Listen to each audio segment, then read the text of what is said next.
Gold that comes fast leaves faster with interest.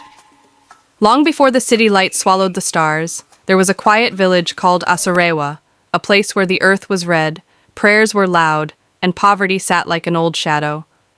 Asorewa had no banks, no streetlights, only faith, farms, and hope. And in that village lived a young man named Seth Ayamba. Seth was poor. Not the kind of poor that complains loudly, but the kind that kneels quietly.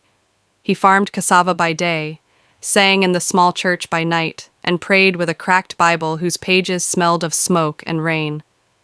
His hands were strong, his heart was clean. But poverty does not respect goodness. His mother died on a wooden bed because they could not afford medicine. His younger sister was sent away to work as a house help in town. And every night Seth asked the same question, God, how long? One evening, while returning from the farm, Seth took a shortcut through an old bush path. At the crossroads, where elders warned never to stop, he met a woman. Tall, beautiful, dressed in black cloth that never touched the ground. Her eyes reflected firelight, though there was no fire.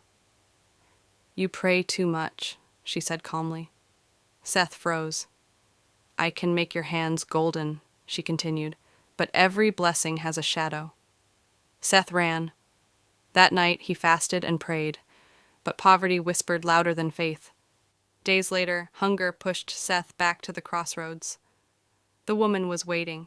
She led him to a hidden shrine deep in the forest, bones half buried, calabashes tied with red cloth, and a voice that did not come from a mouth.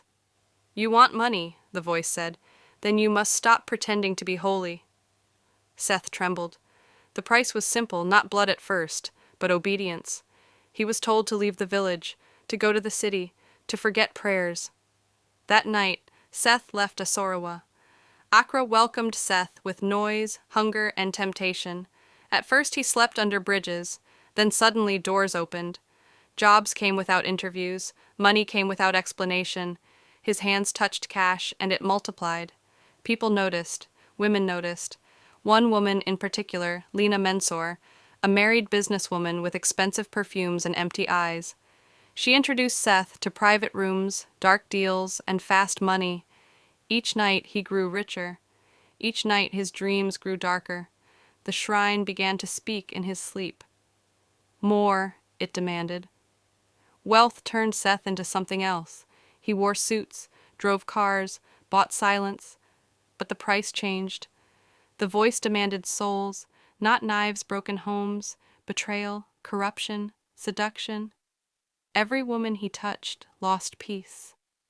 Every man he partnered with lost something precious. And Seth felt it. His hands shook at church entrances he no longer entered. Lena came one night crying. Her child had fallen sick. Doctors said there was no explanation. The voice whispered again. One final offering. Seth refused, for the first time. That night the money stopped flowing. His accounts froze, his cars failed, his dreams turned to screams.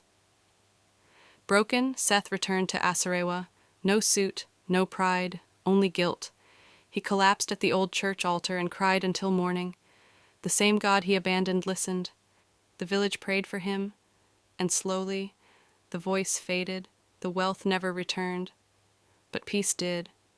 In Ghana, elders say, gold that comes fast leaves faster with interest. Seth became a farmer again, poor but free. Until today, at certain crossroads in Asorewa, people say a woman in black still waits for the next person who thinks wealth is worth their soul.